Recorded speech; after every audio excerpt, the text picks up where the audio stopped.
राम राम जी। आत्ममंथन में आपका स्वागत है। बात कर लेते हैं नाग पंचमी के विषय में। देखो, नागों की पूजा की जाती है। यहाँ हमारे देश में सब लोग करते हैं, ठीक है। हम लोग शंकर भगवान की पूजा करते हैं सावन में ही।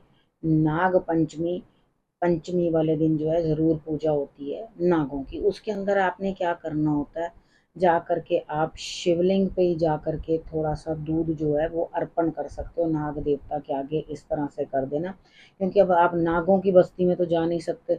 वहाँ पर जा कर के, वहाँ सपेरे होते हैं, लेकिन वो लोग जो है अपने तरीके के साथ जो है, सांप एक्चुअली दूध नहीं पीते, लेकिन यहाँ पर हमारे जो है रिचुअल है कि हम उन्हें दूध जो है अर्पण करते हैं, ठीक है। यहाँ पर आपको मेन देखो चीज़ को समझना क्या है। हॉरोस्कोप के अंदर एक वीडियो मैंने आपको पहले दी है, जिसके अंदर मैंने आप लोगों को ये बताया है कि कैसे कैसे जो है किन लोगों को काल सर्प जो होता है दोष होता है। तो यहाँ पर उसके लिए क्या करना चाहिए, देखो, ये योग बन जाता है एक, ठीक है। ये दोष नहीं होता, एक योग बन जाता है।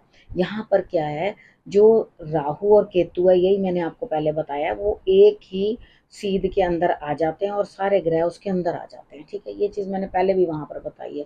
तो 12 जो है घर होते हैं और 12 तरह के जो है ये माने जाते हैं। अलग अलग नागों के 12 नाम होते हैं, ठीक है। तो उन 12 नामों को लेते हुए जो है या अपना मालूम हो अपनी हॉरोस्कोप के अंदर किस जगह है, तो वो नामों को लेते हुए आप जो है अर्पण कर सकते हो, जल चढ़ा सकते हो। अब एक जिन लोगों को ये उपाय है, उनको हर साल मतलब नाग पंचमी आती है तब ज़रूर कर लेना चाहिए, जिनको भी ये है, ठीक है। उसके अंदर करना क्या होता है, कांसे की कटोरी लेनी होती है, उसमें आप देसी घी का हलवा बनाकर उसके अंदर डाल लो, और उसके अंदर नाग नागिन का जोड़ा जो है रख दो, और उसके अंदर इतनी जगह खाली छोड़ देना, और उसके अंदर देसी घी को पोर कर देना, ठीक है। उसको आपने जो है किसी भी ज़रूरतमंद को, राह चलते को किसी को आप दे दो, ताकि वो आपके सामने खा भी ले उसको। और उसके बाद, खैर वो बाद में उसका क्या करेगा वो हम नहीं बता पाएंगे, लेकिन वो एटलीस्ट वो हलवे को खा ले, ठीक है।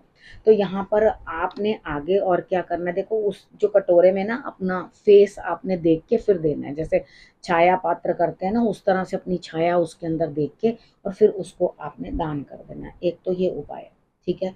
उसके बाद दूसरा उपाय है, अगर आप चांदी के नाग नागिन नहीं ले रहे हो, किसी को हलवा बना के नहीं दे रहे हो, ठीक है, आपने क्या करना है, आटा ले लेना है, ठीक है। आटे को आपने अच्छी तरह से जो है बना लेना है लंबा लंबा सा, ठीक है।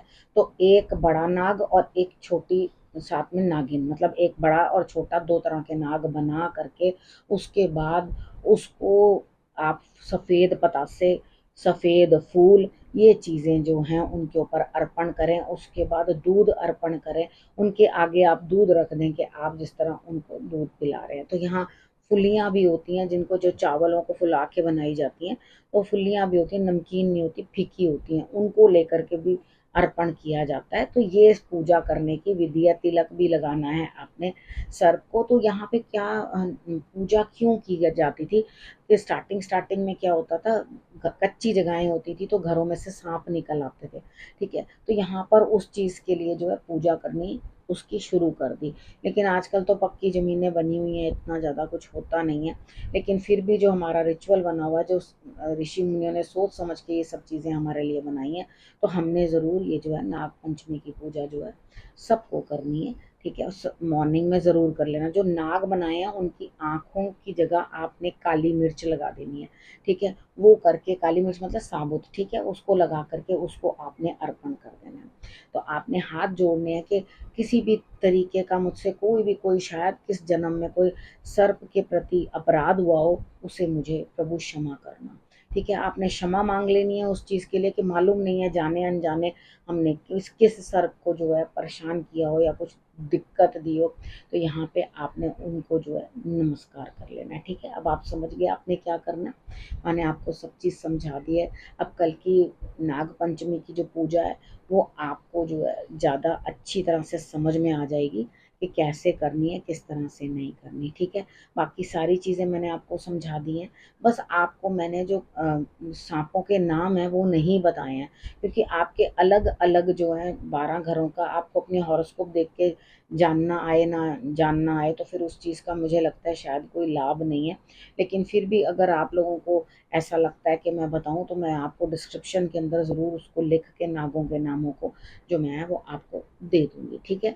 आपको लिए कि फर्स्ट हाउस में अगर राहु है, मतलब इस तरह से अगर पहला बताती हूँ, तो आपने फर्स्ट हाउस के अंदर राहु है तो उसका क्या नाम होगा, सेकंड हाउस में आपका राहु है तो क्या नाम होगा, ठीक है? तो वो नाम लेके उसका उच्चारण करके आपने जो है उनको पुष्प चढ़ा देने हैं। उनको आपने मीठा यानी कि पतासा होता है वाइट कलर का, राउंड होता है, वो आपने चढ़ा देना है। उस तरह से आपने पूजा कर लेनी है। अब सबने सावन के अंदर अपने घर में शंकर भगवान तो ज़रूर रखे होंगे, किसी ने पार्थिव बनाए होंगे और किसी ने ऐसे ही ला करके छोटे से जो है शंकर भगवान मार्केट से ला करके रख लिए होंगे और पूजा कर रहे होंगे, ठीक है? तो यहाँ पर आप क्या कर सकते हैं, उसके ऊपर भी रख के पूजा कर सकते हैं, क्योंकि पूजा के लिए ना मेन पता है क्या होता है, हम लोग भीड़ भाड़ सब मंदिर में जाते हैं तो थोड़ी देर एकांत में बैठना बड़ा ज़रूरी होता है। तो वो रिचुअल आप अपने घर पे कर सकते हैं, इसमें कोई ख़ास प्रॉब्लम होती नहीं है, ठीक है? चाहे आप वहाँ नॉर्मल थोड़ी सी पूजा करके आ जाओ, घर आके करो, उधर एक रिचुअल अदा करके आ जाओ, बाकी बैठ के जो आराम से है नाम लेना या जाप करना या जो भी है अपनी तरफ से, हमारे से कोई भूल हुई हो तो हमें क्षमा करना, जो भी भाग्य के अंदर हमारे अड़चन रोड़े कुछ भी दिक्कतें आ रही हैं उस चीज़ के लिए हमें ज़रा आप क्षमा कर देना। इस प्रकार से जो मैं आपको डिस्क्रिप्शन के अंदर चेक कर लेना, आप लोगों को सारे मैं नागों के नाम जो है उसके अंदर बता दूंगी, ठीक है? अब आपने करना क्या है, रखना अपना और अपनों का बहुत अच्छे से ध्यान, और फिर से मेरे आने का करना इंतजार। तब तक के लिए नमस्कार।